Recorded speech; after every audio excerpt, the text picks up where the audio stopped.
Hello, this is Roland. Welcome. Today I want to continue talking about A Guide to True Peace Revisited, a little book I edited.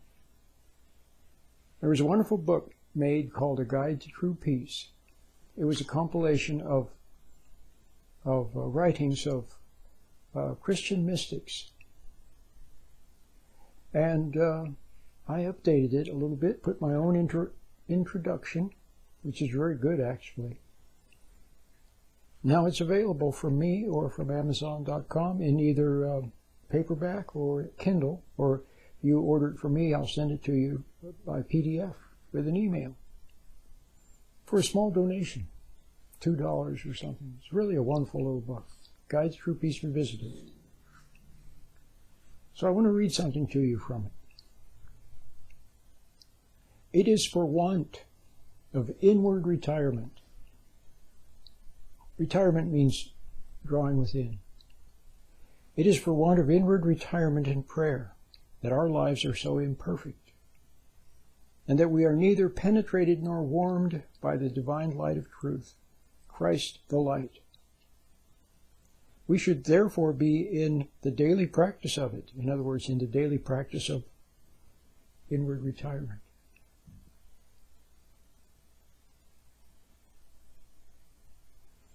And there are none so much occupied as not to be able to find a few moments for inward retirement. The less we practice silent prayer, the less desire we have for it, and our minds being set upon outward things, we contract at last such habit that it is very hard to turn them inward. So it should be something, you should get my little meditation. It's free. And practice it every day, first thing in the morning, middle of the day, and then in the evening, and then at different times during the day if you have a moment or so. So let's talk about that. It says here, it is for want of inward retirement. Okay? You see, it's just a little thing, but it's a little thing that could make all the difference in the world. Can you muster the energy, a little bit of energy?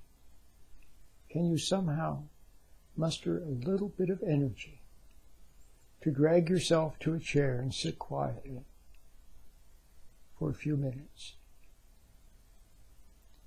as I teach? Can you do that? If you can't, then you can't. Maybe one day you will be able to. Who knows? But if you can, it would be very good for you. This morning, I left Starbucks. I go there, I do a little reading and a little writing. I was sitting in my car to warm the car up a little bit. It wasn't terribly cold, but it was cold enough that I needed to warm the car up 3, 4, 5 minutes before I get the engine warmed up a little bit. And as I was sitting there, a lady pulled up in front of Starbucks. She got out of the car. She was dressed, obviously she'd spent a lot of money on clothes and a lot of time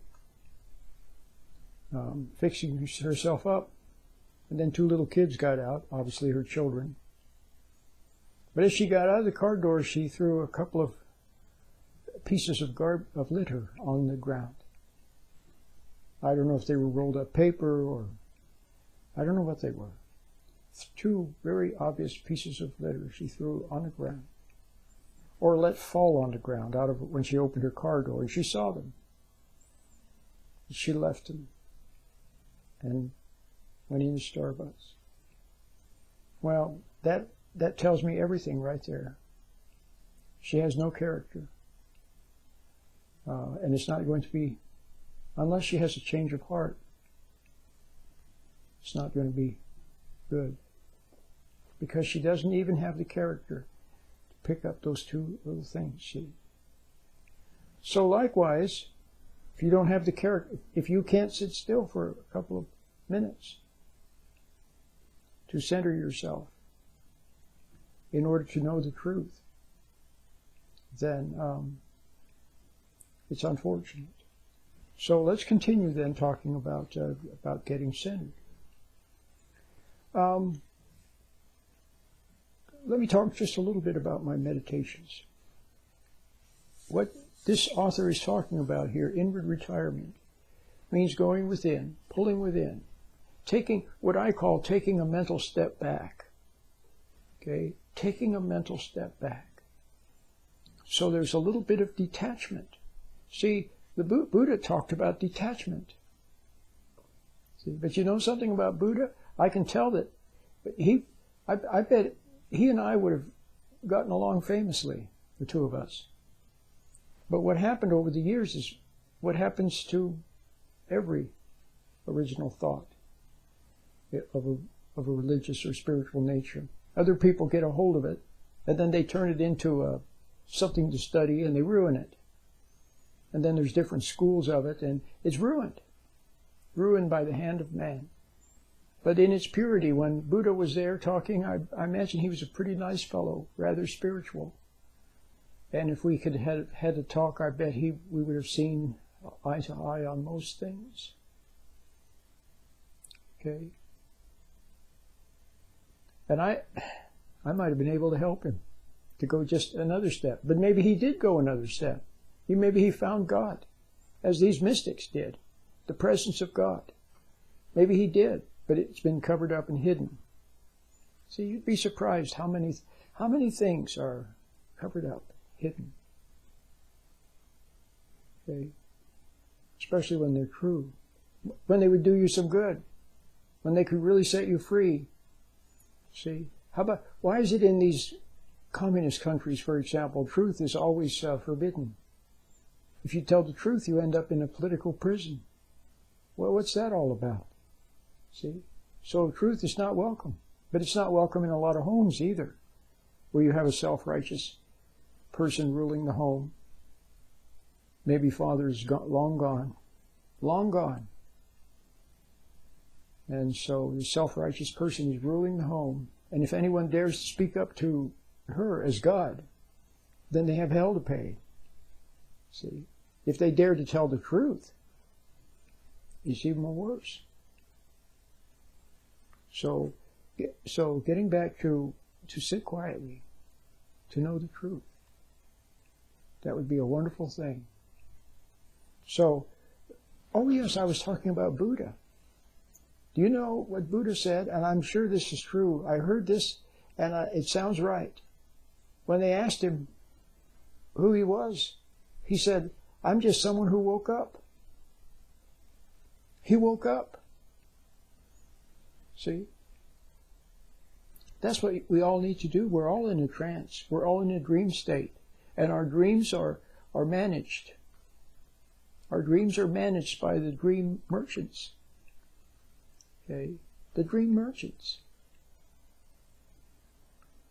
Some that you know around you, and then others that are in control of things in general. The dream merchants manage your dream. And as long as you're in the dream, you don't have any power. Have you noticed how people are powerless? You go to the average country. America has always been better, but America was founded by people who loved freedom and fought for freedom and understood what freedom is. But you look at most countries, the people are powerless. They're ruled by an elite, and the people have no power. What's the basis of having no power? Well, in this case, it's political power, any other kind of power, economic power. But what started it?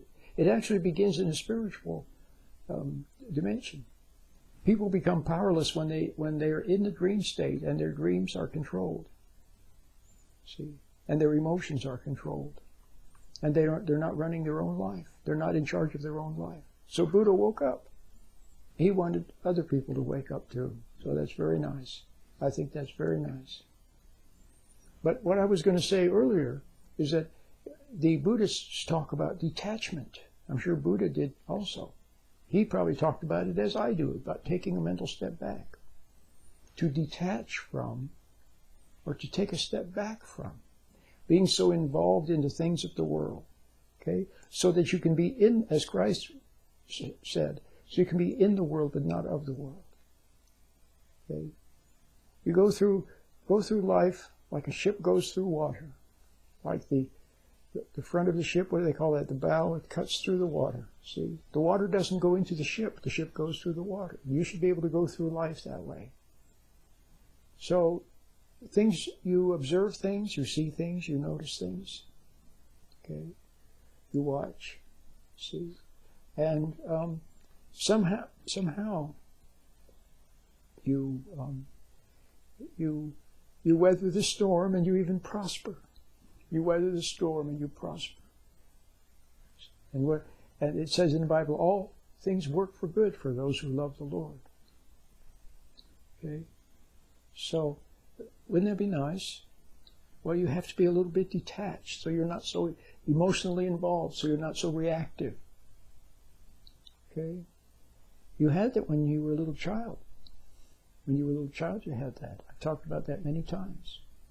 You just saw things. You saw Mom and Daddy talking, and you looked from Mommy to Daddy, and Mommy and Daddy were talking, and then you looked outside, and there were wonderful things to see, and you saw many things and observed many things, and you even knew things when you were a little child, but you had your own little world.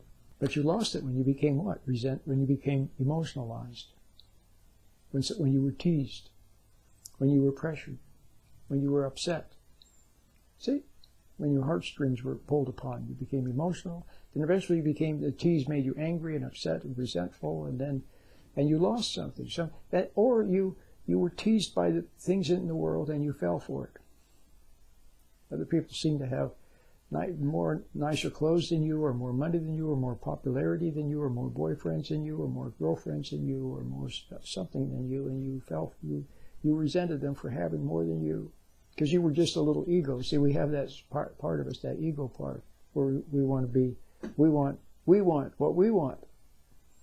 Well, that has to be outgrown as you get older. But getting back to the detachment part, but the other thing that needs to be detached from are your thoughts. See, that's how you get lost. That's how you become powerless. That's how you become lost in the dream world. By falling into dreams, becoming immersed in dreams, daydreams. See, or also worrying about the future, thinking about the past, reliving the past. All of those, see, fantasies. It's all dream world. It's not reality. That's where you're lost. Okay? A lot of the time. That's why you're so powerless, and that's why things aren't working out. And the more you're lost in there, the more you make mistakes in life. And the more mistakes you make, then you escape into the dream world to hide from seeing the mistakes you made. So that's what the meditation is. It just teaches you to be a little bit, to recover that little bit of detachment. Okay? So, again, it says here, it is for want of inward retirement and prayer. And prayer, in this case, the spiritual writer, when they talk about prayer, they're not talking about a wordy prayer. They're talking about a silent prayer. Okay? Prayer of stillness. Prayer is to be a little bit pulled back from things, and to waiting patiently upon God. See? Or it's also wanting to know the truth. See? Or wanting to do what's right and not even knowing what to do. You ever had that situation? You would like to you really and truly want to do the right thing, but you don't know what the right thing is. Well, that kind of an attitude, that waiting and yearning with all your heart to do the right thing, but you don't know what the right thing is, that kind of an attitude will bring an answer from God. It'll be wordless. It'll be intuition. All of a sudden you'll know. You'll see what to do. You'll just do it, and it'll be right. Okay? So it's spontaneous. It's in the moment. It's just in time.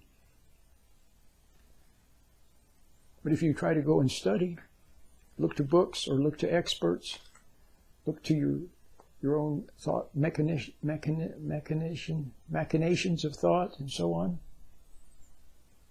then the magic is gone because you're looking in the wrong place. See, you turn your back upon God's gift of intuition. He gives humans intuition. If you turn your back upon it, it's also common sense. It's a basic form of wisdom.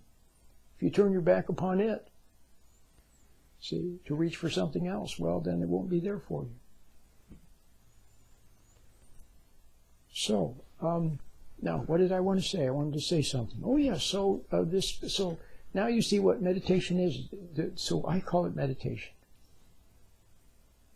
You can call it anything. You call it contemplation. You call it prayer of silence. Call it whatever you will. Just sitting quietly. See, practicing taking a mental step back. Okay? So, we all know that, taking a mental step back or taking a step back and counting to 10 or something, we all know that. Kind of is good. But this is just learning a little technique to help you to take that mental step back. But not just from outside things, but also from your thoughts, from fantasy. So you can be in reality where the bird sings. So then you're in the present. See, when you're lost in thoughts, when you're lost in daydreams, when you're lost in fantasy, when you're lost in worry, then you're not mindful. I don't know what you are, but whatever it is, you're not mindful. And remember what I said, your dreams are controlled. See, your dreams are manipulated. See, and then you react. All you have to do is wake up. The analogy to someone who's having a dream and in the dream they're being chased by a monster and then they're screaming and everything, and then when they wake up, then they realize it was just a dream. It was just a dream. Well, that's a good analogy. That's what you need to do is wake up. Okay? Now, I was going to talk about grounding or centering, but I'll just mention it in passing.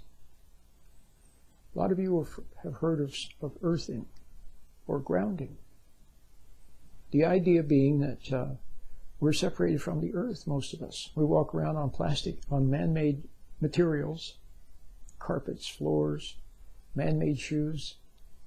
We're separated from, we're not touching nature, touching the ground. So grounding or earthing is to get back in touch with the earth. It's like walking barefoot on the beach. Or it's like walking on the grass. Or sitting quietly with your feet on the grass.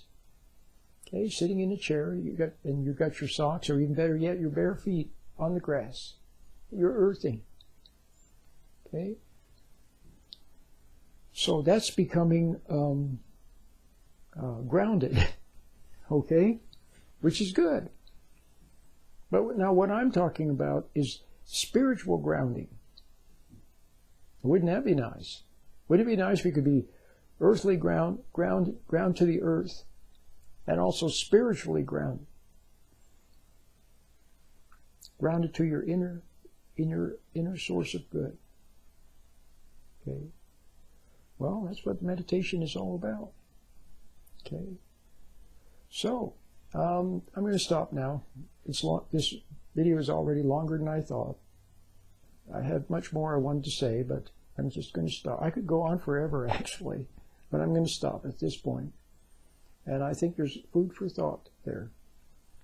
My simple meditation, I call it easy meditation or simple meditation or free meditation. It's like 6 minutes long, and it's quite good.